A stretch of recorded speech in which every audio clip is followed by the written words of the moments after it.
report on our progress with a modern construction material and with the engineering developments in the construction field which it has made possible. Let's turn for a moment to recent history. Do you remember this? The 1933 World's Fair. Do you remember the new styles, the bright modern appearance of the buildings? Do you recall the interest these things had for home builders? Yes, in the 1930s, a new and promising home construction period was beginning. New materials, new designs, new construction techniques were either introduced or promised for the future. And Americans went for the modern idea as only Americans can. They put them on paper. They wrote them into contracts. They poured them into concrete and built them into the floors and walls and rafters of their new homes of the 30s. Hopes and plans, houses, homes. These things are symbols of the peace, symbols for the least among us, as well as for the greatest. For we shall handle with comprehension the problems and inventions of the new scientific age, and we shall build hundreds of thousands of homes during this post-war return to peacetime activities. Every survey points to the size of this home construction job to be done. If this 13% of the nation's families do build, there will be an unheard of market, 4 million new homes. If the predictions of private interests and government agencies are correct, we can realistically expect to build over 1 million homes a year for a 3 to 5 year period. Homes for those who want something better. New homes, which we can expect to be the best products of the new scientific age and at the lowest possible cost. Now, the cost of constructing almost anything can be cut by standardizing on materials and by mass production. America's outstanding example of this is, of course, transportation. Standardizing on models and mass production of them has lowered the cost and provided better cars for America. Likewise, improved building materials, standardization of these materials, and mass production of them can make possible better homes at lower costs for post-war American home builders. In fact, it is already being done by private enterprise and by Uncle Sam. Here are government homes, and here are private homes. Multiple housing projects built with modern materials and on a semi-mass production plan. Homes built with strand steel, one of the modern new materials, one of the engineering developments of the new scientific age, introduced to America in the 30s, recognized by architects and builders as an important new material for the post-war period.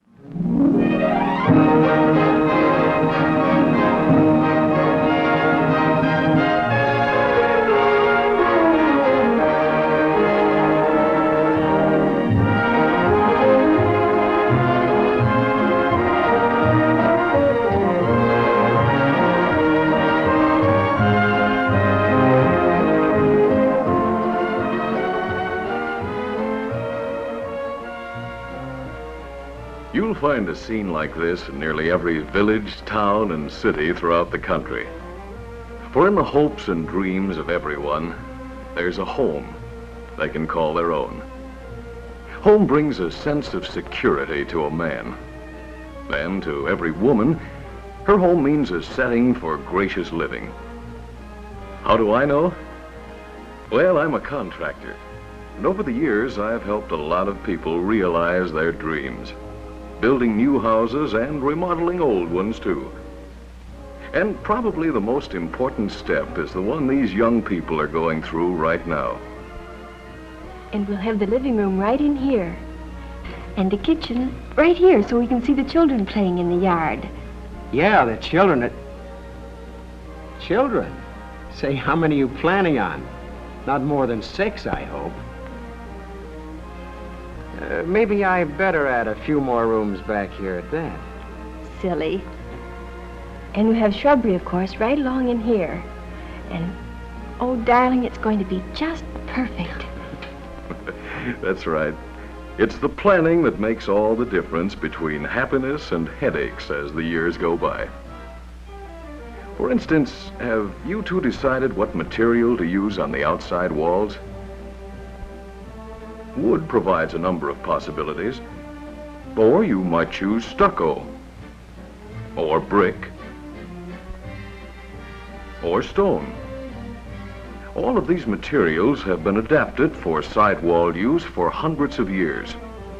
But suppose we look at a material designed especially for sidewalls. These sidewalls have no limitation as to style, size, or geographical location. For example, this is the Woodbury Gardens development in Long-Island, where wide use of asbestos cement shingles is made. And here in the Southern Homes development, these colorful sidewalls add beauty to the community. This contemporary home shows how modern asbestos materials can be adapted to any style or design. Notice how the asbestos cement sidewalls help add dignity and charm. And this is the Bissell Hills development in St. Louis. Here in the heart of the Midwest, amid the rolling foothills of the Ozarks, house siding is subject to extremes of heat and cold. And here in Glasgow Village, neither high humidity nor winter ice affect walls covered with asbestos cement siding.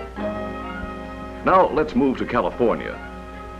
This is the El Dorado Ranchos development in Southern California. These homes reflect the colorful West Coast trend. Asbestos cement sidewalls are ideal here, for they come in many colors that are rich in tone, colors that will stay beautiful for a lifetime. And while these walls will never need protective painting, they can be painted if the owner should ever desire a new color scheme.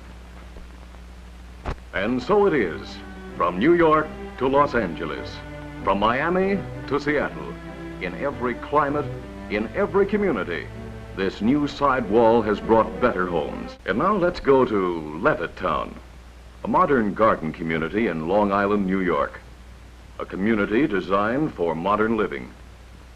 And here we find another authority, Mr. Norman Denny, Vice President for Materials of Levitt & Sons, builders of Levittown.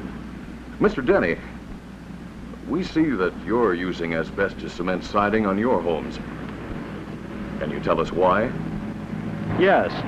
These sidewalls help us create distinctive and attractive homes. Our customers like them. We've sold more than 17,000 homes here in Levittown. And in this business, a very important point is to figure your cost right down to the bone.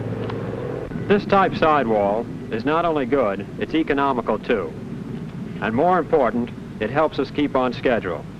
It has a long life and a low cost of maintenance. And first, last, and always, our customers like them. And what they like, we like. Thank you, Mr. Denny.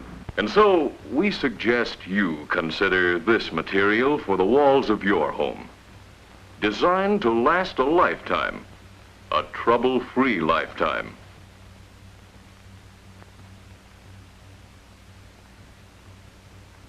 Oh, it is attractive. Yes, and it'll stay that way, too. That's what I like about it. Yes, and that goes for all who plan to build a new home or modernize an old one.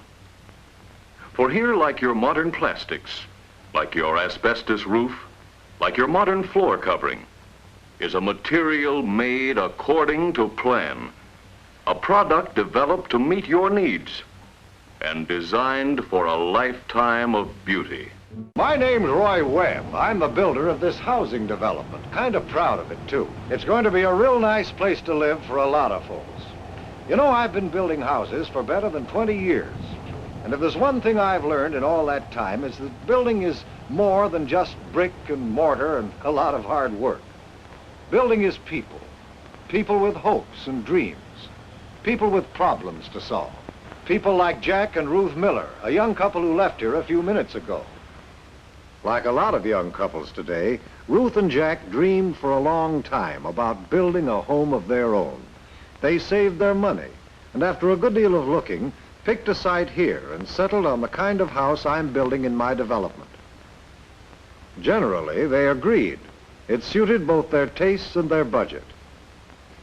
Specifically, they couldn't agree at all. Jack, we've been over this before. And I've tried to show you. I know, there's only so much money. Right, and... But there's one thing I'm not going to do without. Wall-to-wall carpeting.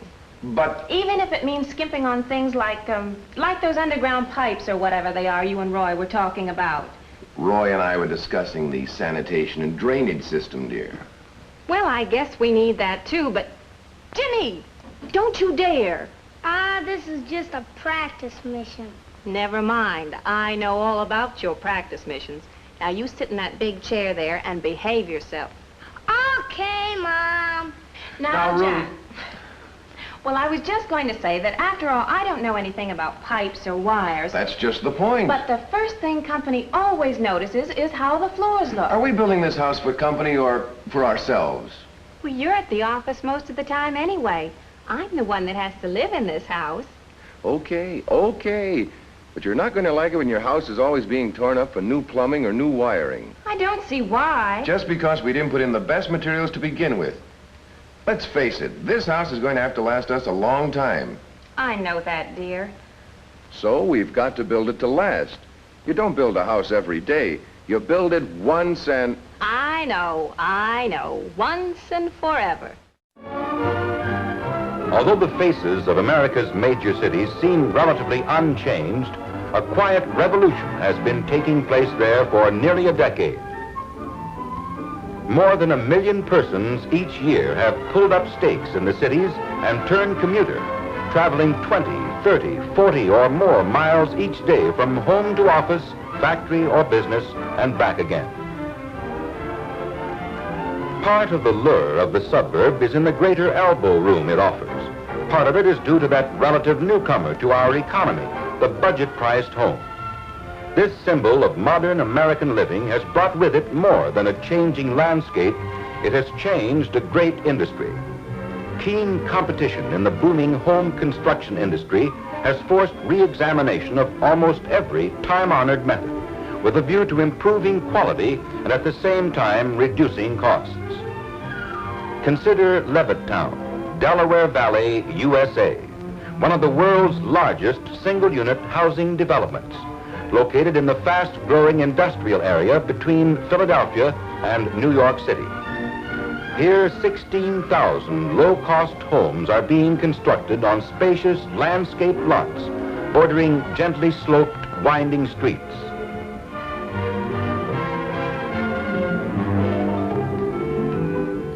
This is no mere collection of homes, but a carefully planned community, complete with modern schools, churches chosen by the residents, but conforming architecturally with other Levittown buildings, playgrounds that leave nothing to be desired, and modern shopping centers that offer easy access without through traffic. Here, nearly 5,000 new homes per year rise out of an area that was only yesterday swamp and meadow and brush. The speed and precision teamwork that makes possible this mass production of low-cost homes on a profit-producing basis is a tribute to the enterprise of the American construction industry. Each of the Levittown home lots has 34 pieces of shrubbery. Multiply that by 16,000 and you have a job much too big for hand labor. But the Ford tractor and post hole digger make easy work of it. And from Levittown to Los Angeles, from Minneapolis to Miami, the quiet revolution continues as a great industry provides better homes for modern American living.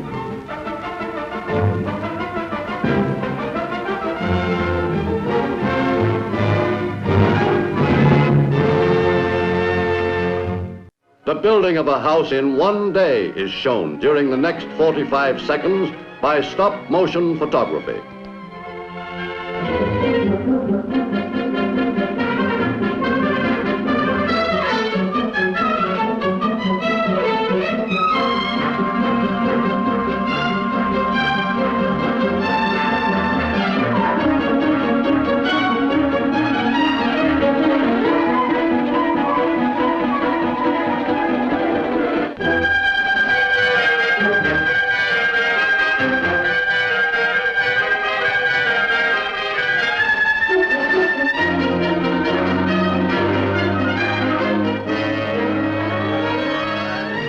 These are the 36 men who built this house. Another day, another 40 houses.